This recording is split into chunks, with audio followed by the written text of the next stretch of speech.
ಬೆಳಗ್ಗೆಯಿಂದ ಬೆಳಿಗ್ಗೆ ಸರ್ ತಿಳ್ಕೊಬೇಡ್ರಿ. ಈಗ 30 ಮೀಟಿಂಗ್ ತಾವು ಹೇಳಿದ್ರಿ ಸರ್. ಒಂದ್ ನಿಮಿಷ ಕೇಳ್ರಿ.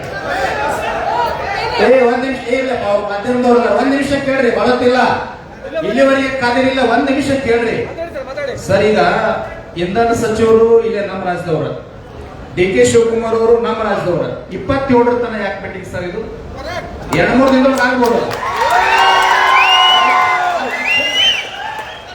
ಇಂದಿನ ಸಚಿವರು ಅಧಿಕೃತವಾಗಿ ಪ್ರವಾಸದಲ್ಲಿದ್ದಾರೆ, ಅವರು ಇರ್ಲಿಲ್ಲ. ಅದಕ್ಕೆ ಪ್ರವಾಸದಲ್ಲಿ ಒಂದ್ ನಿಮಿಷ ಕೇಳ್ರಿ ಸರ್. ಈಗ ಒಂದು TC ಹಳ್ಳಿ ಒಳಗೆ ಕೊಡಿಸಬೇಕಾದ್ರೆ 3 ಲಕ್ಷ ರೂಪಾಯಿ ಅಕ್ರಮ ಸಕ್ರಮ ಅದ, ಹೌದಾ?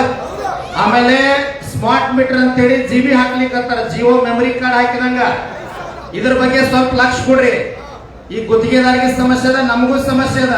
ನಾನ್ ಸರ್ ತಮ್ಮ ಮೂಲಕ ಸರ್ಕಾರಕ್ಕೆ ವಿನಂತಿ ಅಲ್ಲ, ಎಚ್ಚರಿಕೆ.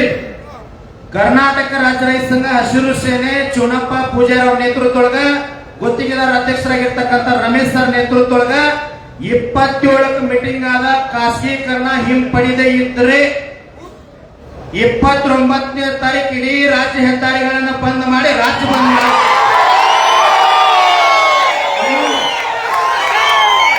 ಇದು ನಮಗಿರ್ಲಿ, ನಾವು ಇಲ್ಲಿ ಬೆಂಗಳೂರಿಗೆ ಬಂದದ್ದು ಮನವಿ ಕೊಟ್ಟು ವಾಪಸ್ ಹೋಗ್ಲಿಕ್ಕಲ್ಲ. ಟಾಟಾ ಕಂಪನಿ ಏನಾದ್ರೂ ನಮ್ಮ ರಾಜ್ಯದೊಳಗೆ ಬಂದ್ರೆ ಸಂಪೂರ್ಣ KB ಚಾವಿ ಹಾಕ್ತಾರ. ಯಾಕಂದ್ರೆ ಖಾಸಗೀಕರಣ, ಡಿ.ಕೆ. ಶಿವಕುಮಾರ್ ಅವ್ರು ಯಾರೋ ಸಭೆಯೊಳಗೆ ಹಿಂದೆ ಮಾತಾಡುವಾಗ ಖಾಸಗೀಕರಣ ಸಂಪೂರ್ಣ ವಿರೋಧ ಮಾಡ್ತಾನೆ ಅಂತ ಹೇಳಿ ಮಾತಿನ ಮ್ಯಾಗ ಅವ್ರು ನಿಲ್ಲಬೇಕು, ನಮ್ಮ ಮಾತಿನ ಮ್ಯಾಗ ನಾವು ನಿಲ್ತೀವಿ, ಹೌದಾ? ನಾವೇನು ಸುಮ್ಮನೆ ಹೇಳೋಂಗಿಲ್ಲ ಸರ್. ನೀವೊಂದು ತಾಲೂಕಿನ ಗುತ್ತಿಗೆದಾರರು 3 ಜನ ಅದಿರಿಲ್ಲ, ನಮ್ಮ ರೈತ ಸಂಘ ಒಂದು ತಾಲೂಕಿಗೆ 10,000 ಮಂದಿ ಅದಾರ. ಸಂಪೂರ್ಣ ರಾಜ್ಯ ಬಂದ್ ಆಗ್ತದ, ರಾಜ್ಯ ಹೆದ್ದಾರಿ ಬಂದ್ ಆಗ್ತದ. ಟಾಟಾ ಕಂಪನಿ ಅಲ್ಲ, ಯಾವ ಕಂಪನಿನೂ ಸಂಬಂಧ ಇಲ್ಲ. ನಮ್ಮ ರಾಜ್ಯದೊಳಗ ಗುತ್ತಿಗೆದಾರರು ರೈತ ಸಂಘ ಜೀವಂತ ಇರೋ ಮಠ ಯಾರು ಬಂದ್ರು ಖಾಸಗೀಕರಣ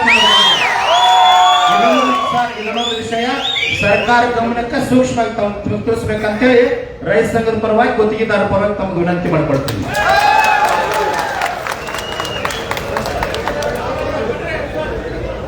ಈಗ ನಮ್ಮ ಅಧ್ಯಕ್ಷರು, ರೈತ ಸಂಘದ ಅಧ್ಯಕ್ಷರು ಎಲ್ಲರೂ ಮಾಹಿತಿ ಕೊಟ್ಟಿದ್ದಾರೆ ಸರ್. ದಯವಿಟ್ಟು ನೀವು ಹೇಳ್ದಂಗೆ 27 ಸಭೆ ಆಗ್ಬೇಕು. ಆ ಸಭೆಯಲ್ಲಿ ಯಾಕಂದ್ರೆ ನಮ್ಗೆ ಪಾಸಿಟಿವ್ ನೆಗೆಟಿವ್ ವಾಟರ್ ಇಟ್ ಮೇಲೆ ರಿಸಲ್ಟ್ ಬಂದ್ಬಿಡ್ಬೇಕು. ಎಸ್ ಆರ್ ನೋ, ಎಸ್ ಅಂದ್ರೆ ಏನು, ನೋ ಅಂದ್ರೆ ಏನು ನಾವು ಡಿಸೈಡ್ ಮಾಡ್ಬೇಕು. ದಯವಿಟ್ಟು